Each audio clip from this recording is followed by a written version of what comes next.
சமைத்தவுடன் அடுப்பை சுத்தம் செய்யும் வழக்கம் உங்களிடம் இருக்கிறதா? ஒரு சிறிய தவறு கூட வீட்டில் இருக்கும் செல்வத்தை பறித்துவிடும் என்பது தெரியுமா? இது பல வீட்டில் நடக்கிற விஷயம். ஆனா சமைத்து முடித்தவுடன் எரிவாயு அடுப்பை சுத்தம் செய்ய ஆரம்பிக்கிறோம். ஆனா வேதங்களின் படி இது சரியா இல்ல தவறா? வேதங்கள் சொல்கிறது வீட்டில் இருக்கும் அடுப்பு கூட பேசுகிறது என்று. ஒவ்வொரு வீட்டிலும் புனிதமான அறைன்னு பார்த்தா அது சமையல் அறை தான். ஆனா அந்த சமையல் அறையில இருக்கிற அடுப்போ நம் வீட்டில் இருக்கும் அமைதியையும் சந்தோஷத்தையும் பறிக்கிறது. வாஸ்து, பித்ருதோஷம் இவை அனைத்தும் நம் வீட்டில் அடுப்புடன் தொடர்புடையவை.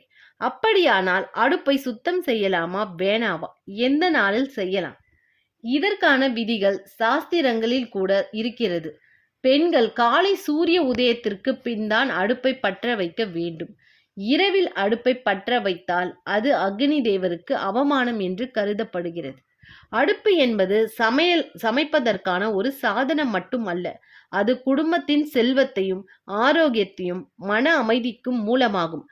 அடுப்பு நெருப்பு கடவுளான அக்னி தேவனுடன் தொடர்புடையது. அதில் சமைக்கப்படும் அரிசிதான் நம் வாழ்க்கையின் அடிப்படை. கருட புராணத்தில் சொல்கிறது, வீட்டில் அடுப்பு சுத்தமாக இருந்தால் லக்ஷ்மி தேவி வீட்டில் தங்குவாள். அடுப்பு அழுக்காகவும் கருப்பாகவும் இருந்தால் அரிசி அசுத்தமாகிறது. அந்த அசுத்தம் வீட்டில் சண்டை, நோய், மன அமைதி என்று வீட்டில் பல பிரச்சனைகள் உண்டாக்குகிறது. அடுப்பை சுத்தம் செய்து விட்டுத்தான் சமைக்க வேண்டும். வாரத்திற்கு ஒரு முறை சிறப்பு சுத்தம் செய்ய வேண்டும்.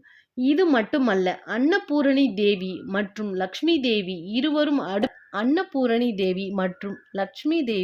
இருவரும் அடுப்பிலே வசிக்கின்றனர் என்று சாஸ்திரங்கள் சொல்கிறது.